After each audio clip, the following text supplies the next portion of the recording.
reanudando la jornada de entrevistas. Cerramos esta jornada con la participación del aspirante a magistrado, licenciado Edgardo Enrique Merino Renderos.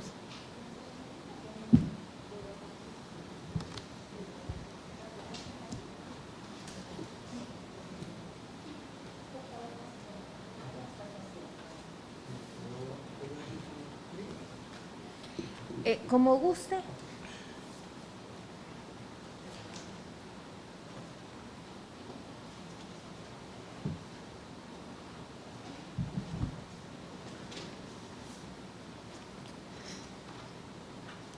Buenas tardes, licenciado Edgardo Enrique Merino. Reciba una cordial bienvenida de parte del Pleno del Consejo Nacional de la Judicatura a esta fase de entrevistas como parte de este proceso de selección a candidatos a magistrados y magistradas para la Corte Suprema de Justicia en el periodo 2021-2030. Usted es un profesional que, de acuerdo a la verificación curricular, posee, además de la licenciatura como grado académico, muchos cursos extensivos que han venido acreditando su formación académica. También es docente universitario por más de 15 años. Dentro de su trayectoria profesional, ha sido evaluado con el criterio de excelente, posee investigaciones jurídicas, así como más de 3 reconocimientos académicos, y dentro de lo que es su moralidad notoria, desde el punto de vista formal está completo, en tanto que no posee antecedentes sobre procesos disciplinarios o sancionatorios relacionados con el ejercicio de su profesión, como tampoco ninguna circunstancia que pueda poner en tela de duda su moralidad notoria. Tal es así que usted ha obtenido 4.85 del 50% de la tabla de ponderación referida a la verificación curricular. Ya en esta fase de entrevista, usted va a recibir del jefe de la sección de la unidad técnica de selección 5 sobres que contiene cada uno de ellos un cuestionario, y esa va a ser la guía de su entrevista.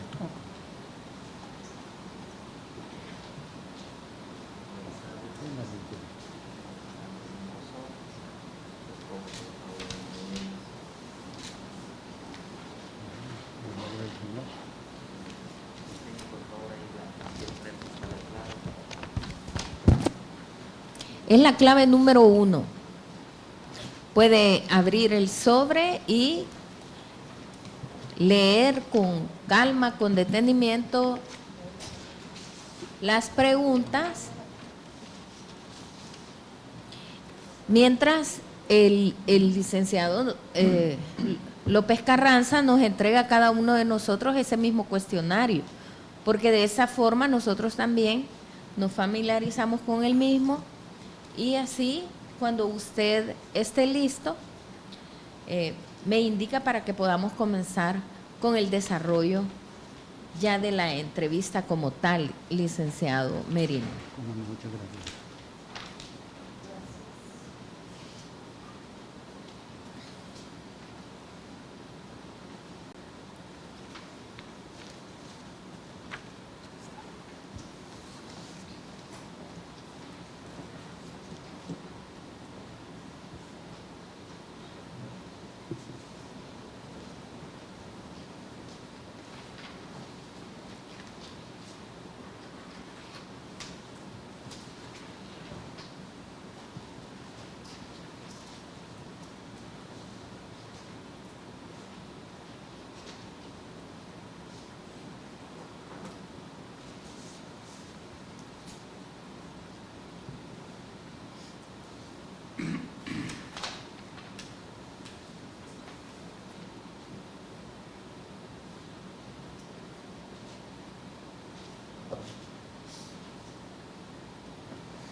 listo.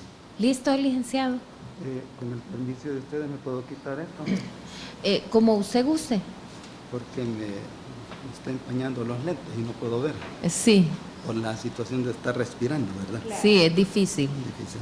Pero por eso hemos acondicionado ese espacio y está todo Por eso, muchas sanitizado para que cada uno de los entrevistados se sienta seguro, ¿verdad?, de poder intervenir. La primera pregunta, licenciado, es una pregunta de carácter general y está referida a saber cuál es la corriente jurídica o la corriente de pensamiento jurídico a la cual usted se adhiere y por qué razón. Bueno, tengan muy buenas tardes, honorables Si miembros pueden del acercarle. Pleno del Consejo Nacional de la Judicatura. Mi profundo respeto a usted, a cada uno de ustedes que la conforman.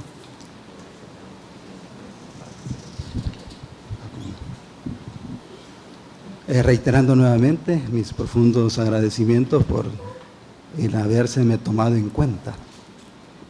Me siento sumamente comprometido el formar parte de esta lista de precandidatos que ustedes muy bien han seleccionado. Estoy rodeado de intelectuales del derecho, autores de libros,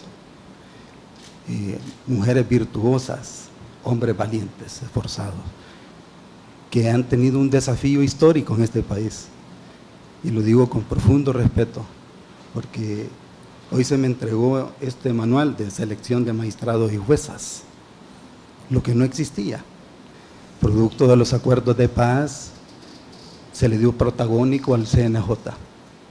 Surgió esa figura de esa institución que contribuye grandemente, como lo dice el artículo 187 de nuestra Constitución, a la formación profesional de los funcionarios que integran el órgano judicial. Un verdadero y sincero saludo, un abrazo a cada uno de ustedes y loable lo que han hecho. Los felicito, porque entrando ya en materia, y también debo de felicitar a las personas que están acá presentes. Hasta donde tengo conocimiento, hay una intervención directa de la sociedad civil, de las organizaciones también sociales. Qué bueno, eso me parece interesante. Me parece interesante en el sentido porque se le da cumplimiento al artículo 13 de la Convención de las Naciones Unidas contra la Corrupción, en donde la sociedad civil ejerce un papel protagónico histórico para la selección de funcionarios de calidad, que cumplen esos requisitos que establece el 176 de la Constitución, entre ellos la moralidad y la competencia notoria y la idoneidad. Entrando en eso, les pido nuevamente un verdadero saludo, un abrazo de corazón y felicitarles. En relación a la primera pregunta, que cuál es la corriente del pensamiento jurídico, yo voy a iniciar precisamente con el precepto constitucional que habla sobre eso. Si no mal me recuerdo, el 186 en su inciso quinto habla sobre esas corrientes del pensamiento jurídico. El constituyente sabiamente introdujo ese precepto constitucional con un propósito, porque estamos hablando del máximo tribunal de justicia en El Salvador, donde deben de estar reflejadas todas las corrientes del pensamiento. Y lo voy a decir con un profundo respeto, y qué bueno, porque las funciones así funcionan. Y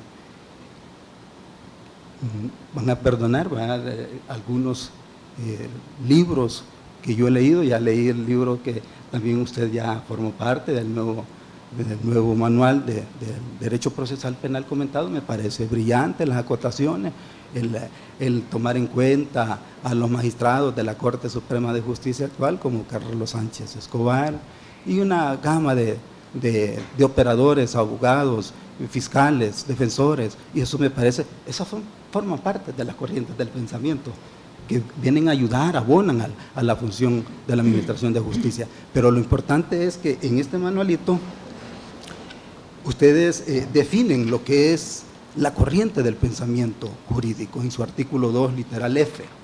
en el artículo 2, literal F, se dice claramente, y con todo respeto me permiten leerlo.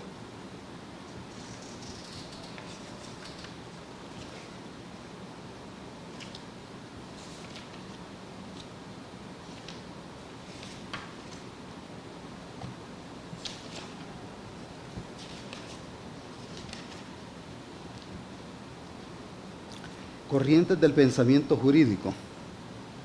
Artículo 2, literal F. Corriente del pensamiento jurídico, diferentes formas de pensamiento o concepciones que indica la manera en que cada aspirante comprende la función social del derecho y la judicatura, así como su relación con los derechos fundamentales, el poder, los valores, entre otros aspectos que determinan el alcance y el límite de la función judicial. Como la pregunta fue bien puntual, ¿con qué corriente del pensamiento me identifico yo? Eso fue lo que se me preguntó.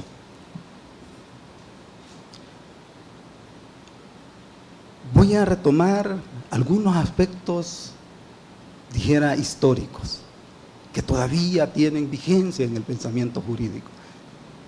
Y de ahí que se vuelve sumamente irresponsable de mi parte el decir con qué corriente me voy a identificar, porque todos han dado aportaciones brillantes. Platón, Aristóteles y Sócrates. Cada uno de ellos con diferentes corrientes de pensamiento. Aristóteles, fundador de la República, que leer su libro grandioso en las aulas universitarias cuando éramos estudiantes.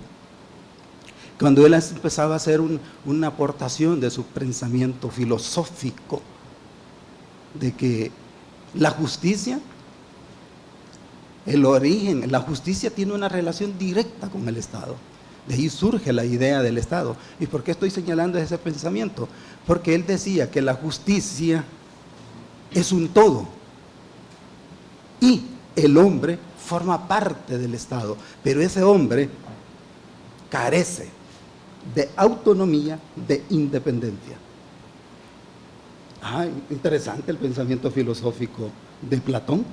Igualmente él sostenía, él era de la opinión de la eliminación de derechos fundamentales, individuales, propiedad privada. Incluso la justicia, para él, en su pensamiento filosófico, era totalmente diferente, en el sentido de que el poder estaba centralizado en la persona y él tenía la disposición, había un nivel jerarquizado y no quedaba otro. Entonces, podrán ustedes comprender que poder estar pensando de un pensamiento filosófico, jurídico, de esa magnitud, pues es enriquecedor, pero se necesita un razonamiento mucho más profundo para poder identificarse con esa corriente de pensamiento que a todas luces puede generar enormes problemas con el poder de la administración de justicia, como un valor, tiene problemas. ¿Por qué digo que ese pensamiento jurídico puede tener grandes? Voy a señalar también, para efecto de minimizar el tiempo, porque hablar de filosofía de esos autores se nos volvería mucho tiempo, y entiendo que hay una limitación de tiempo. Con respecto a Aristóteles, él habla de un pensamiento de la justicia, pero, y lo voy a traer a mención en relación a la justicia distributiva y conmutativa. Un aporte importantísimo. Aristóteles se expresó ser amigo de Platón, pero dijo: yo soy más amigo de la verdad que de Platón, a pesar de que él fue discípulo de Platón. Entonces él buscaba esa corriente filosófica de la distribución conmutativa, distributiva. ¿Qué incidencia tiene en la actualidad? ¿Será justo que una persona pague con zapatos la venta de un carro? ¿Será justo eso? Esa es un parte de su pensamiento filosófico. Eso tiene que ver con el área de la justicia conmutativa. Y la justicia distributiva, él decía, pues démosle a cada quien lo que realmente le corresponde. De acuerdo a sus acciones, eso es lo que va a tener. Así sencillo. Y con respecto a Sócrates, la situación era más totalmente diferente. Él concebía la justicia en un plano de virtudes, justicia, valentía, decía él, una justicia que tenga relación con ese peso de la igualdad, He llegado a eso, a establecer esas diferentes corrientes filosóficas de esas personas. Con la que usted se decanta, licenciado Por supuesto que Merino. Sócrates es una teoría totalmente nefasta, ¿verdad? No puede ser aplicable en la actualidad.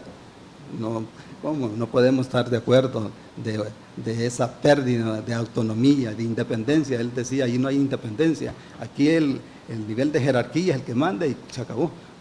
Por lo tanto, jamás voy a compartir ese pensamiento.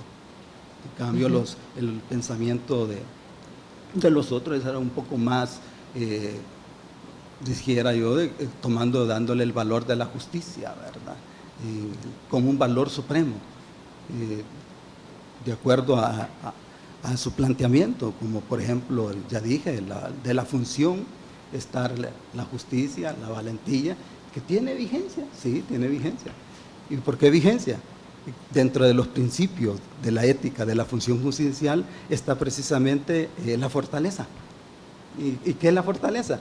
Si se pone a un magistrado que le va a temblar la mano y que va a tener miedo a las situaciones que se va a enfrentar, de las opiniones, de las expresiones de los grupos de poder, pues eso obviamente que mejor que no se meta a competir, en mi opinión personal, ¿verdad?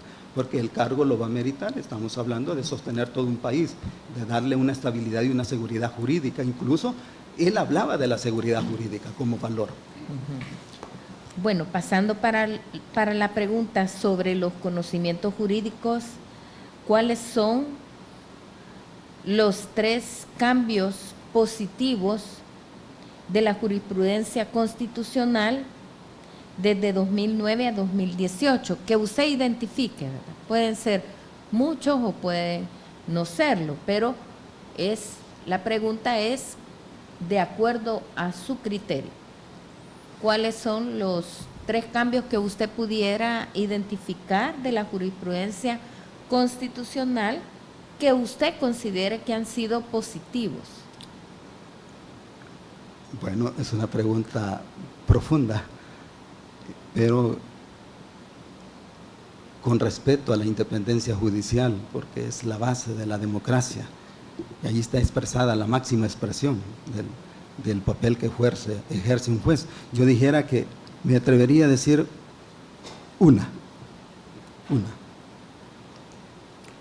que tiene gran peso y que ha tenido cierta connotación a nivel nacional, que es precisamente las resoluciones valientes que ha tenido la Sala de lo Constitucional de pronunciarse por la no participación de la conformación de la Corte Suprema de Justicia con personas vinculadas con partidos políticos. Eso es, creo yo, que ha tenido un giro novedoso y de valentía, de expresión de valentía, y quiero referirme sobre eso. Voy a referirme con eso con todo respeto. Los felicito a ustedes como pleno del Consejo Nacional de la, y se los digo con toda sinceridad, han tenido la valentía de escribirlo en su manual, de que un requisito que ustedes van a ponderar va a ser precisamente eso, que no tenga afiliación política partidaria. Incluso le obligan al candidato que presente constancia del Tribunal Supremo Electoral, que acredite que él no tiene vinculación política partidaria, y su declaración jurada. Pero yo, con mucho respeto ante tan honorable pleno, consideré oportuno agregarles todas las constancias de los secretarios generales de los diversos partidos políticos, de las diversas expresiones de pensamiento en los institutos políticos, en donde se me extendió y se me dijo que yo no tenía afiliación partidaria, y es lo correcto y es lo cierto. Jamás me he vinculado con ningún partido político, porque no lo considero aplicable para mis aspiraciones, pues porque no necesariamente puedo ser de utilidad. Y voy a finalizar con ese pensamiento de la sala, porque he tenido minuciosamente cuidado. En mi libro, que espero publicarlo con la ayuda de mi Dios y con el Dios de ustedes también, he citado varias jurisprudencias sobre ese punto. Y fíjense que he leído la mayor parte de la jurisprudencia y me parecen acotaciones brillantes de la sala, pero no ponen el origen del pensador. Yo soy de la opinión, con mucho respeto, para eso es una fuente del derecho, las diferentes opiniones de los autores. Voy a citarme a leer este autor. Este autor se llama Davis Echandía, en su teoría general del proceso. ¿Qué dice este autor? Con el respeto, porque no voy a saludar con ideas de otro autor, con todo el respeto. Él decía que para que independencia de la autoridad judicial en relación a la vinculación política partidaria, a eso se estaba refiriendo él, decía que para que se pueda obtener el fin de una recta aplicación de justicia, es indispensable que los funcionarios encargados de tan delicada y alta misión puedan obrar libremente en cuanto a la apreciación del derecho y de la equidad, sin más obstáculos que las reglas que la ley le fije en cuanto a la forma de alentar el proceso y proferir su decisión. Este principio rechaza toda coacción ajena al desempeño de sus funciones. El juez debe sentirse soberano en la recta aplicación de la justicia, conforme a la ley, porque nada más aprobioso que la existencia de jueces políticos, de funcionarios al servicio de gobernantes y de los partidos políticos. Creo yo, con todo respeto, brillante aporte de este hombre. Y lo que ustedes han hecho y lo que dice el doctor Jorge Eduardo Tenorio, que en paz descanse, que en su libro El retrato de la justicia, también él hace una acotación y es brillante decir, cuando habla del poder y de la independencia, de que cuando se nombren y se seleccionen a funcionarios de esa magnitud, se tome en cuenta el artículo 26 de la carrera judicial, que precisamente se hace referencia a eso, que no se tenga ninguna vinculación política partidaria. Eso sería con respecto, habría mucho más que yo podría hablar, pero por el tiempo. Con relación a las aptitudes y valores éticos, de acuerdo a este cuestionario, la pregunta es, ¿en qué consiste la apariencia de imparcialidad que el juez debe tratar de conservar ante los justiciables y la sociedad en general? Wow, difícil de responder, porque estamos hablando de actitudes y de valores éticos, ¿verdad? Su valoración en términos generales. Sí, lo voy a tratar de, porque la pregunta es demasiado amplísima para poderse prolongar, pero voy a ser sumamente muy práctico.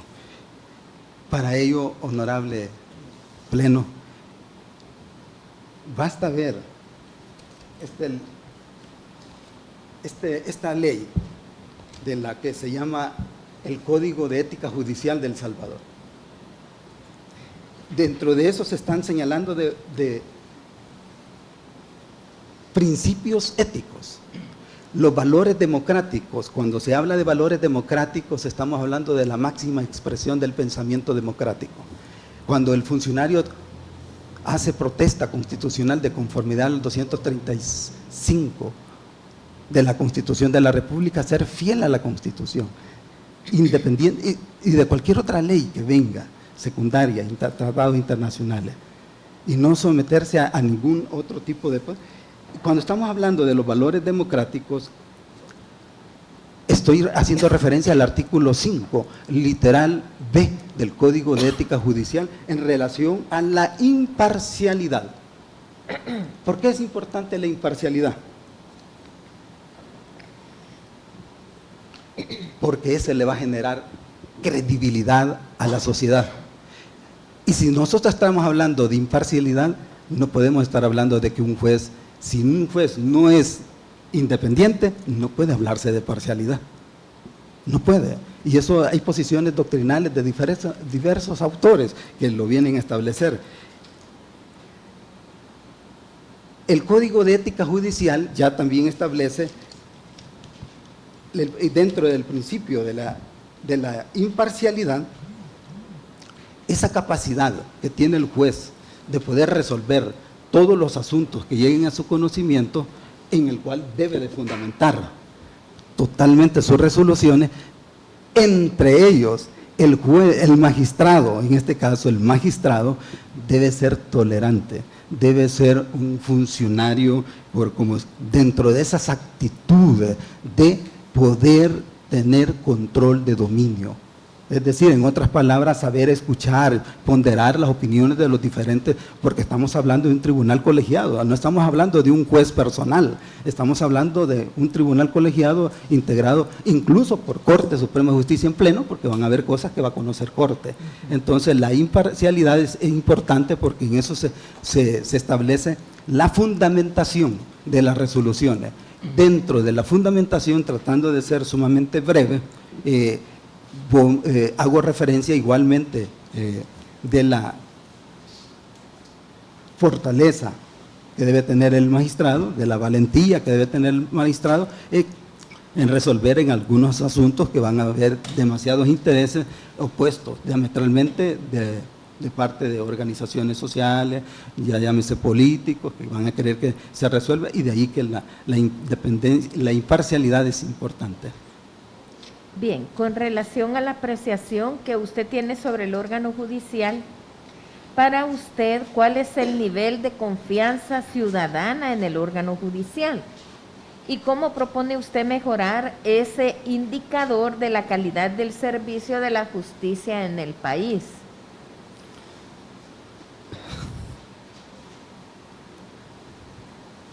Bien difícil de responder porque es bien Primero, subjetiva. ¿cuál sería la apreciación que usted tiene? Sí, bien ¿verdad? subjetiva, en el sentido de que si nosotros lo vemos en la actualidad, ahorita el papel que está ejerciendo las organizaciones sociales es evidente de que están pendientes de lo que se está haciendo, es decir, del proceso valiente que ustedes están haciendo, porque lo que ustedes están haciendo no es nada fácil, de seleccionar las mejores candidatos con las mejores cartas de presentación en cuanto al dominio, la capacidad del conocimiento sobre la ciencia del derecho. Entonces, lógicamente, cuando estamos hablando de eso, es que tenemos una apreciación, una percepción de que como que no hay confianza en cuanto a los funcionarios que pueden ser delegados, peor si estos tienen una vinculación política partidaria y no podemos darnos, en mi opinión personal, de ponderar o proponer candidatos que realmente no reúnen los requisitos constitucionales, porque de eso vendría una nevasta opinión desfavorable para una institución tan prestigiosa como es ustedes. Con relación a la exploración de otros conocimientos y apreciaciones personales, ¿cómo funciona la suplencia de la queja deficiente en el proceso de amparo y en qué medida es aplicable en el proceso de inconstitucionalidad? Hay que tener cuidado con eso. El amparo es una cosa muy diferente a la inconstitucionalidad. Ya no hay que confundir eso. El amparo tiene que ver ya específicamente, como lo establece la Constitución de la República en el artículo 11, en qué casos opera el amparo, violaciones a derechos fundamentales. La inconstitucionalidad son cosas totalmente diferentes. Por lo tanto, yo dijera que, ¿cómo está operando la queja? Pues, como lo dice el doctor Eduardo Tenorio, en su obra El retrato de justicia, la Sala de lo Constitucional era considerada en ese momento, cuando él era presidente, como una de las instituciones con una carga de trabajo exorbitante en materia precisamente de amparo. Entonces, cuando nosotros estamos viendo cómo opera el acceso, estamos viendo que la gente responde. Eso sería para efecto de minimizar el tiempo. Con relación a la vinculación política partidaria, ¿existe en usted alguna circunstancia personal o laboral que pudiera ser considerada como una forma de vinculación material con un partido político? No, licenciada.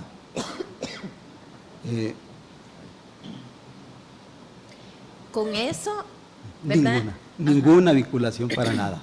Con eso estaríamos dando concluido el cuestionario, ¿verdad? Base. Voy a ceder el uso de la palabra para los y las compañeras si tienen alguna pregunta que formularle el licenciado Edgardo Enrique Merino Renderos. Bueno, licenciada, muy fina, gracias.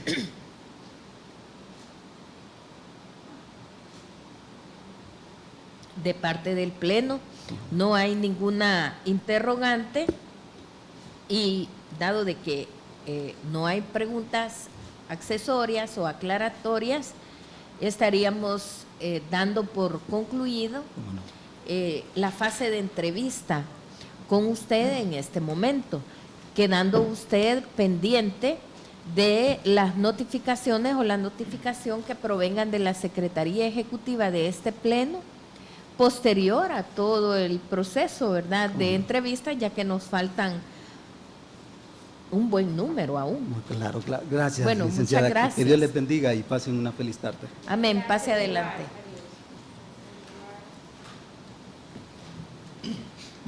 Cómo no, licenciado, pase un feliz día. Gracias, Iván. Cómo no, gracias, muy fino, le agradezco, muy amable.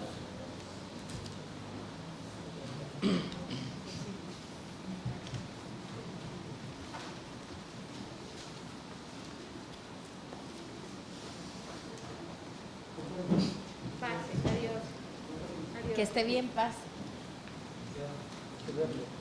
Habiendo concluido la entrevista al aspirante licenciado Edgardo Enrique Merino Renderos, damos por concluido la jornada para este día, reanudando la celebración de la sesión extraordinaria número 6 el próximo viernes 12 de marzo a partir de las 9 de la mañana.